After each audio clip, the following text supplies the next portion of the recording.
ഇതൊരു സാധാരണ ചൂടല്ല. നമ്മെ വേട്ടയാടുന്നൊരു അപകടമാണ്. നമ്മുടെ ജീവൻ പോലും അപഹരിക്കാൻ കഴിയുന്നൊരു പ്രതിഭാസം, എൽ നിനോ. പസഫിക് സമുദ്രത്തിലെ വെള്ളം അസാധാരണമായി ചൂടാകുമ്പോൾ ലോകമെമ്പാടുമുള്ള കാലാവസ്ഥ മാറുന്നു.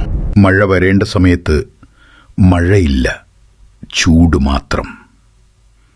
ഈ അവസ്ഥ ആരോഗ്യവാനായ ആളുകളെയും പോലും വീഴ്ത്തും. ദാഹം തോന്നുന്നതുവരെ കാത്തിരിക്കരുത്, അത് അപകടകരമാണ്. ഓരോ മണിക്കൂറിലും വെള്ളം കുടിക്കുക. കുട്ടികളും പ്രായമായവരും വെള്ളം കുടിക്കുന്നുണ്ടെന്ന് ഉറപ്പാക്കുക. രാവിലെ 11 മുതൽ ഉച്ചയ്ക്ക് 3 വരെ ഏറ്റവും അപകടകരമായ സമയം. ഈ സമയത്ത് പുറത്തേക്ക് പോകുന്നത് ഒഴിവാക്കുക.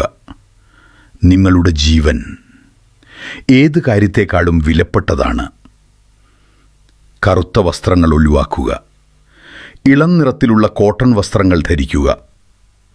കടുത്ത തലവേദന, ബോധക്ഷയം, ഛർദി, വിയർക്കാതെ വരണ്ട ചർമ്മം, ഇവ ഹീറ്റ് സ്ട്രോക്കിൻ്റെ ലക്ഷണങ്ങളാണ്.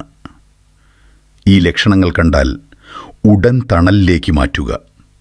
വെള്ളം നൽകുക. വേഗം ആശുപത്രിയിലെത്തിക്കുക. മൃഗങ്ങളെയും മറക്കരുത്. അവർക്കും ഈ ചൂട് സഹിക്കാനാവില്ല. നിങ്ങളുടെ വീട്ടിന് സമീപം അവർക്കായി വെള്ളം വയ്ക്കുക. തണൽ ഉറപ്പാക്കുക. ഈ സന്ദേശം ഇവിടെ അവസാനിക്കുന്നില്ല. ഇത് പങ്കിടേണ്ട ഒരു ഉത്തരവാദിത്വമാണ്. ഇന്ന് നിങ്ങളിത് ഷെയർ ചെയ്താൽ നാളെ ഒരാളുടെ ജീവൻ രക്ഷിക്കാം. ഓർക്കുക, നമ്മൾ ജാഗ്രത പാലിച്ചാൽ മാത്രം നമ്മൾ സുരക്ഷിതരാകും.